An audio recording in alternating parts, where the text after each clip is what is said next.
guys, Nicole Fanaff, IRA Specialist at Quest Trust Company, and I also have a very special guest. Questy the Pig is here with us too, and today's video we're going to be talking about the transfer process. So we're going to go over kind of the concepts in regards to a transfer, what would cause a transfer versus something else such as a rollover. We're also going to see what that would entail, and then how do we get funds from another custodian over to Quest Trust Company. So we're also doing a quick recap of everything in the transfer form as well. So first we're going to dive into exactly what is a transfer. And really all this just means is that you're moving from one IRA to another like IRA. Quick little disclaimer though, the term self-directed is strictly a marketing term. A self-directed IRA is not a special type of account. There is no legal difference between an IRA at a place like Fidelity and a place like Quest Trust Company. The only difference is that at Fidelity, a public custodian, you can buy things like stocks, bonds, and mutual funds. Whereas at a place like Quest, you can buy things like real estate, notes, or private entities. So a couple other key characteristics about a transfer is obviously one that is between like IRAs. So again, moving from something like a traditional IRA to a traditional IRA.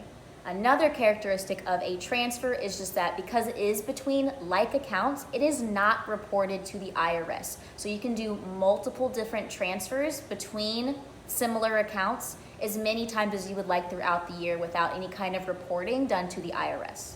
And the last key characteristic is that it is initiated by the receiving custodian. So what you would be doing is, let's say, for example, you were transferring to Quest Trust Company, you would fill out Quest Trust Company's transfer form, and then our transfers team will actually initiate that transfer on your IRA's behalf. So it's a lot less work that you would have to do versus if you were rolling over a 401k. Now that we understand what a transfer is, we're gonna dive into exactly what would need to be filled out on a Quest Trust transfer form for you to move your funds from another custodian to Quest so you can do your self-directed IRA investments. So first we're gonna dive into Section A. And really what this is just your account holder information. So this is very easy to fill out. It's just pretty much basic information. This includes your name, your Quest account number, your date of birth, and your social. Section B is the current custodian information. So this will include the name of the current custodian. So for example, if you have your IRA at Fidelity, you would put Fidelity as the name of the custodian. Then next you will put the other custodian's account number right next to it. This will indicate exactly where the money is coming from so it can go into your Quest Trust account number. Underneath you will also see that there is a place to put an address, a telephone number, and a fax. Now if you want it to go to a specific branch or a specific person such as a financial advisor, this is where you would fill out that particular information. Otherwise, our transfers team will just send it to the address and fax number that they have on file. Section C goes over the type of account that you are transferring. You'll notice that you see two rows of traditional, Roth, SEP, simple, and so on and so forth. The top section is for the current custodian type of account, and the bottom one is for the Quest account number that you are moving to. For most of the accounts, these two should be the exact same. So if you're moving from a traditional IRA to a place like Fidelity, to a traditional IRA to Quest Trust Company, you need to indicate traditional and traditional on the transfer form in order for us to accept it. So next is Section D. This goes over the type of transfer that we're doing. You can only do two, either a complete transfer or a partial transfer. If you're deciding that you want to do a complete transfer, you have to make sure that your entire account is liquidated into cash if you are sitting at a public custodian. Any investments you have in the public IRA, you would not be able to move over to Quest Trust Company. Therefore, it would get rejected. Please call your current custodian to liquidate the IRA so it is sitting in cash. On the other side, if you're wanting to do a partial transfer, you have two subsections that you could choose for this. So on the other side, when you select partial transfer, you would also need to select either all available cash, which just means that you are keeping your assets over at the public custodian. You don't want to liquidate that, but you still want the remaining cash balance to get moved over to Quest. This is where you would select all available cash. A lot of people would do this if they're not entirely sure what they have into their account. Or if you only need a very specific amount to go over to Quest Trust Company, select the lower subsection, which is partial amount. There is a blank here, so you can write in exactly the dollar amount that you are wanting to move over to Quest Trust Company. Section E is for in-kind transfers only. So if you're just moving over cash, you can ignore this section.